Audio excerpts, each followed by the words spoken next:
दोस्तों नमस्कार, मैं कमल कुमार न्यूज़ में 9 इंडिया में आपका स्वागत है। बिहार के मोकामा विधानसभा क्षेत्र में शुक्रवार को तनाव पसरा रहा। मोकामा से बाढ़ अनुमंडल अस्पताल जाने वाली सड़क पर धीरे धीरे चल रही ट्रैक्टर ट्रॉली पर एक शव रखा था।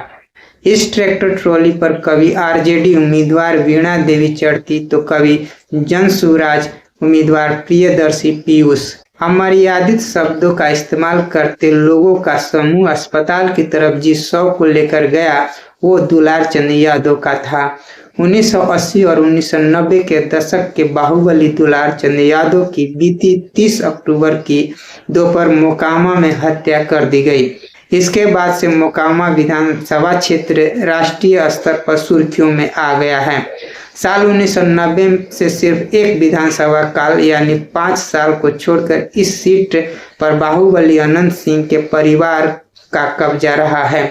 इलाके में अनंत सिंह को छोटे सरकार भी कहा जाता है। दुलार चंद यादव की हत्या से एक दिन पहले यानी बुधवार देर शाम को गया जिले के टिकरी विधानसभा क्षेत्र से हिंदुस्तानी आवाम मोर्चा के प्रत्याशी अनिल कुमार पर भी चुनावी प्रचार के दौरान हमला हुआ था।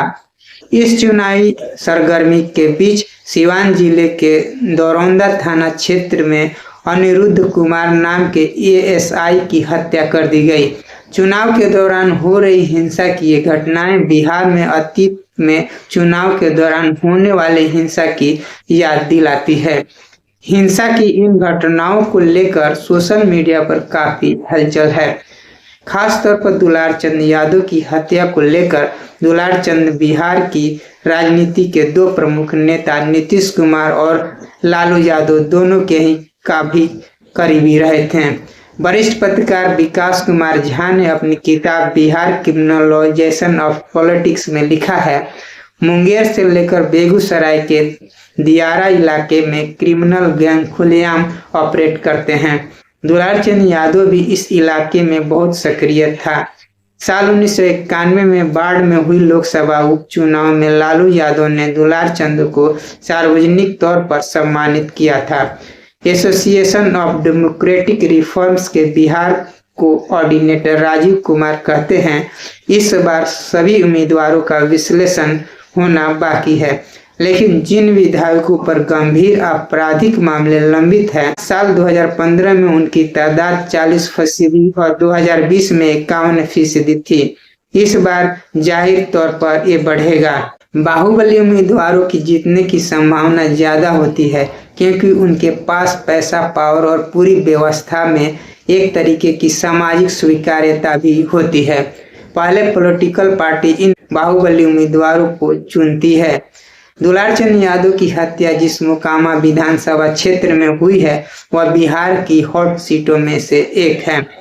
गंगा के दक्षिण छोर पर बसे पटना जिले के 14 विधानसभा क्षेत्रों में से एक मोकामा विधानसभा सीट है। इस सीट से अनंत सिंह जीतते रहे हैं। पटना की सड़कों पर बग्घी दौड़ाने वाली बाहुबली अनंत सिंह के इंटरव्यू और मीम्स सोशल मीडिया पर बहुत वायरल कंटेंट है। दुलार चंद यादव जन स्वराज के पीयूष प्रियदर्शी के समर्थन में प्रचार कर रहे थे। 30 अक्टूबर की दोपहर तकरीबन 3 बजे तक तरातर गांव और बासन चौक नाम की जगह में के बीच जेडीयू उम्मीदवार अनंत सिंह के काफिले और पीयूष प्रियदर्शी के समर्थकों के बीच झड़प हुई। पटना एएसपी कार्यालय की ओर से जारी बयान में कहा गया, 3:30 बजे भदौर थाना अध्यक्ष को सूचना मिली कि अनंत सिंह के काफिले पर हमला हुआ है। अनंत सिंह के काफिले के पास पहुंचने पर यह सूचना मिली कि जनसुराज के समर्थकों ने उन पर हमला कर दिया है। इसी बीच घोसवरी थाना अध्यक्ष को भी सूचना मिली कि तरातर गांव के पास 2 पक्षों में मारपीट हुई। पुलिस जब वहां पहुंची तो 2-3 चक्का वाहनों का शीशा टूटा हुआ था और एक व्यक्ति का शव वाहन में था।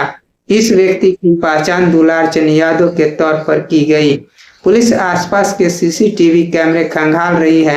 एफएसएल टीम घटना स्थल की जांच कर रही है। मृतक की मौत संदेहास्पद है और postmortem report, CCTV camera footage अनुसंधान में एकत्रित साक्ष्य के विश्लेषण के बाद ही कारण स्पष्ट हो पाएगा। इस मामले में घोसवरी थाना के अनंत सिंह सहित 5 पर नामजद एफआईआर दर्ज हुई है। घोसवरी थाना में दर्ज एफआईआर में लिखा है कि रास्ते में अनंत सिंह मिले और दादा दुलारचंद यादव को गाली देने लगे। दादा ने गाली देने से मना किया, जिस पर रजवीर सिंह और करमवीर सिंह ने दादा को गाड़ी से बाहर खींच लिया। दादा के बाहर आते ही अनंत सिंह ने पिस्तौल निकाली और दादा के बाएं पैर की एड़ी में गोली मारी। दादा गिर गए। इसके बाद छोटन सिंह ने लोहे की रॉड से दादा को मारा और थार गाड़ी से उन्हें कुचल दिया। अनंत सिंह ने इस आरोप को खारिज करते हुए इसे सूरजभान सिंह की साजिश बताया। उन्होंने कहा कि हम टाल में वोट मांग रहे थे। एक जगह हमने देखा कि लोगों की भीड़ लगी है। हमको लगा विपक्षी लोग वोट मांग रहे हैं। हमारी 30 गाड़ियां आगे बढ़ गई और पीछे 10 गाड़ियां रह गई थीं, जिस पर लोगों ने हमला कर दिया। ये सब सूरजभान की साजिश है। वहीं सूरजभान सिंह ने भी इस पर प्रतिक्रिया दी। उन्होंने कहा, इस घटना से पूरे देश की बदनामी हो रही है। चुनाव आयोग से आग्रह है कि इस पर जांच बैठाएं। एक रिटायर्ड जज की अध्यक्षता में इसकी जांच कमेटी बैठनी चाहिए। मगर सूरजभान सिंह ने उन आरोपों पर जवाब देने से इनकार कर दिया जो अनंत सिंह उन पर लगा रहे हैं। 75 साल के दुलारचंद यादव तारतर गांव के रहने वाले थे। मोकामा टाल के इलाके में उनका बहुत प्रभाव रहा था। उन्होंने खुद भी कई बार विधानसभा चुनाव लड़ा। उस चुनाव में ब्रिजनंदन जीत गए थे, लेकिन वो वक्त दुलारचंद का प्राइम टाइम था। उनकी इमेज एक ऐसे डकैत की थी जो लाल झंडा लेकर डकैती करता था। अब उनका मतलब क्या था ये बताया नहीं जा सकता। पटना पुलिस ने भी प्रेस रिलीज जारी की जिसके मुताबिक दुलारचंद पर हत्या और आर्म्स एक्ट के कई मामले दर्ज हैं। आरजेडी के एक नेता नाम नहीं छिपाने के शर्त पर बताते हैं, नीतीश कुमार जब बाढ़ से 1990 में लोकसभा चुनाव लड़ रहे थे तो उन्होंने दुलारचंद से मदद मांगी थी। इनका पिछड़ों और अति पिछड़ों पर बहुत प्रभाव था। ये पैसों से लोगों को मदद करते थे। तारातर में हुए एक कार्यक्रम में नीतीश कुमार ने इन्हें बुलाया था और उसी कार्यक्रम से मोकामा की राजनीति में एक नए नाम के तौर पर जुड़ गए। दुलारचंद इलाके में पहलवान जी के नाम से मशहूर थे। उनके गांव तारातर में भी लालू यादव ने चरवाहा विद्यालय खुलवाया था। कमल किशोर के इस लेख में लिखा था, इस बाहुबली पर लालू की कृपा थी। विधायक न होते हुए भी इन्हें पटना में फ्लैट, टेलीविजन और गाड़ी मिली थी। सत्ता की ओर में कई नामी गिरामी मार्केट में रंगदारी वसूलने का अधिकार भी मिल गया था।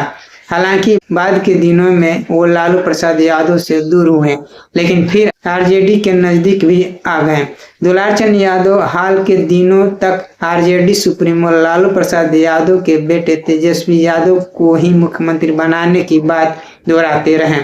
ऐसे में सवाल उठता है कि उन्होंने जनसुराज प्रत्याशी पीयूष प्रियदर्शी का प्रचार क्यों किया। धानुक जाति से आने वाले पीयूष प्रियदर्शी ने लोकसभा चुनाव भी लड़ा था।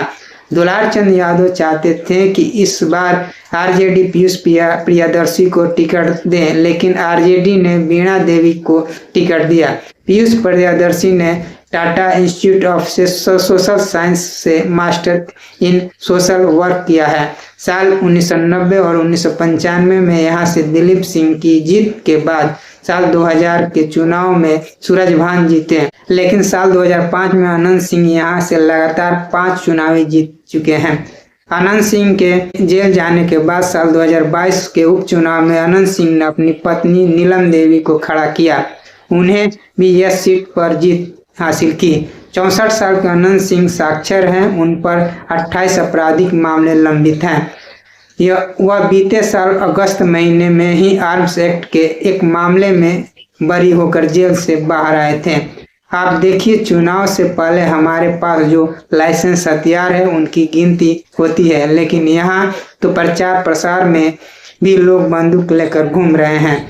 इसी साल जनवरी में सोनू मोनू नाम के दो भाइयों के साथ अनंत सिंह और उनके समर्थकों के बीच भी गोलीबारी हुई थी। इस इलाके में कभी मशहूर शिकारी और प्रकृति प्रेमी जिम कॉर्बेट की साल 1993 में ट्रांसशिपमेंट इंस्पेक्टर के तौर पर नियुक्त हुई थी। अपनी खास भौगोलिक स्थिति के चलते ये इलाका अंतर्देशीय नौवाहन और रेलवे का बड़ा केंद्र हुआ करता था। यही वजह है कि आज़ादी के बाद यहाँ बड़ी फैक्ट्रियाँ लगाई गई। United spirit national textile corporation, Bharat bank wagon and engineering company limited और टाटा लेदर फैक्ट्री यहाँ थी, लेकिन ये सभी धीरे धीरे बंद होती गई। इस पूरे इलाके की पहचान सिर्फ बाहुबलियों से होने लगी। दुलारचंद यादव की हत्या के बाद नेता प्रतिपक्ष तेजस्वी यादव ने प्रधानमंत्री मोदी पर हमला करते हुए लिखा, मुद्दों के डर से जुमलेबाजी करने वाले प्रधानमंत्री मोदी को अपना गुंडा राज और महाजंगल राज नहीं दिखता। सवाल ये भी है कि क्या बिहार अपने पुराने दौर से लौट रहा है, जहां एक समय पर जातीय हिंसा, चुनावी हिंसा और बाहुबली राज्य की एक पहचान बन गई थी। दोस्तों बस इतना ही, फिर अगले वीडियो के साथ हाजिर होंगे। नमस्कार।